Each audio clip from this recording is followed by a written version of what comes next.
जब तुम सोने लगो तो आयतुल कुर्सी पढ़ लिया करो। रात का अंधेरा मदीना पर छाया हुआ था।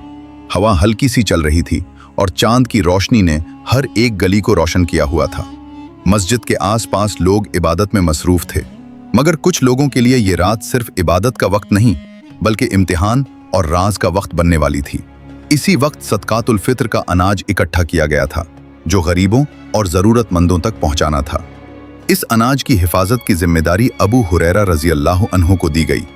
रसूलुल्लाह सल्लल्लाहु अलैहि वसल्लम ने उनसे कहा था, अबू हुरैरा, इन सदकात का ख्याल रखना, उन्हें कोई नुकसान न पहुंचने देना। अबू हुरैरा रज़ी अल्लाह अन्हु ने इस जिम्मेदारी को अपनी इज्जत समझकर कबूल किया, लेकिन उन्हें अंदाजा नहीं था कि आने वाली रातें इनके लिए इम्तिहान और राज का तजुर्बा बनने वाली हैं। रात गहरी हो चुकी थी। अबू हुरैरा रज़ी अल्लाह अन्हु अनाज के पास बैठकर इबादत और हिफाजत दोनों में मसरूफ थे।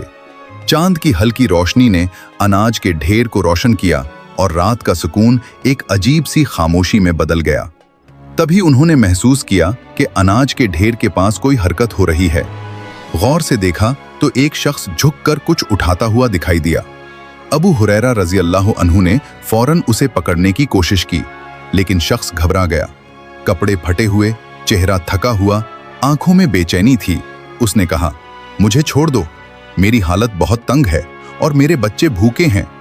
अबू हुरैरा रज़ी अल्लाह अन्हु का दिल पिघल गया। उन्होंने सोचा कि शायद ये वाकई मजबूर है और फिर उन्होंने उसे जाने दिया। सुबह अबू हुरैरा रज़ी अल्लाह अन्हु ने पूरी रात का वाकया रसूलुल्लाह सल्लल्लाहु अलैहि वसल्लम को बता दिया। रसूलुल्लाह सल्लल्लाहु अलैहि वसल्लम ने मुस्कुराते हुए समझाया, वो झूठा है, फिर आएगा। अबू हुरैरा रज़ी अल्लाह अन्हु हैरान हो गए। उनके दिल में सवाल था, कैसे कोई फिर आएगा और असल में कौन है वो शख्स? अगली रात अबू हुरैरा रज़ी अल्लाह अन्हु ने अपनी जगह पर ज्यादा होशियारी से बैठना शुरू किया।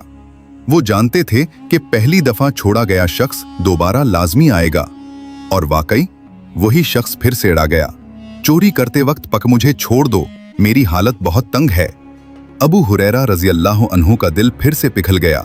उनका दिल नहीं चाहता था, फिर भी उन्होंने उसे जाने दिया जैसा पहली दफा किया था। सुबह रसूलुल्लाह सल्लल्लाहु अलैहि वसल्लम ने उन्हें समझाया, ये शख्स फिर आएगा, हमेशा होशियार रहना। अबू हुरैरा रज़ी अल्लाह अन्हु ने इस बात को याद रखा और अपनी होशियारी और भी बढ़ा ली। तीसरी रात का माहौल पूरी तरह अलग था। हवा में सुकून था, चांद की रोशनी ने हर चेहरा रोशन कर दिया और अबू हुरैरा रज़ी अल्लाह अन्हु के दिल में एक अजीब सा एहसास हुआ, आज कुछ अलग होने वाला है। और फिर वो शख्स तीसरी दफा फिर आया, मगर इस दफा अबू हुरैरा रज़ी अल्लाह अन्हु ने मजबूती से उसे पकड़ लिया। उनका इरादा साफ था, उस शख्स को इस दफा छोड़ना नहीं। शख्स घबरा गया और फिर धीरे से बोला, अगर तुम मुझे छोड़ दो तो मैं तुम्हें एक ऐसी बात बताऊंगा जो तुम्हारे लिए बहुत फायदेमंद होगी।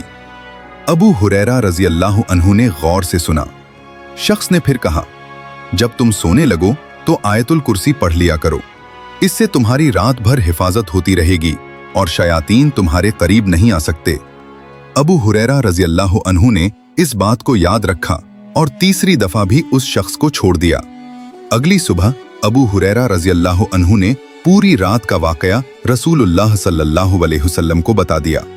रसूलुल्लाह सल्लल्लाहु अलैहि वसल्लम ने मुस्कुराते हुए समझाया कि जो शख्स 3 रात तक तुम्हारे पास आता रहा असल में इब्लीस था, वो झूठा है, मगर ये बात उसने सही कही। अबू हुरैरा रज़ी अल्लाह अन्हु हैरान हो गए। 3 रात तक जो शख्स उनके सामने आता रहा, जिसे वो मजबूर आदमी समझकर छोड़ते रहे, वो असल में शैतानी सरदार इब्लीस था।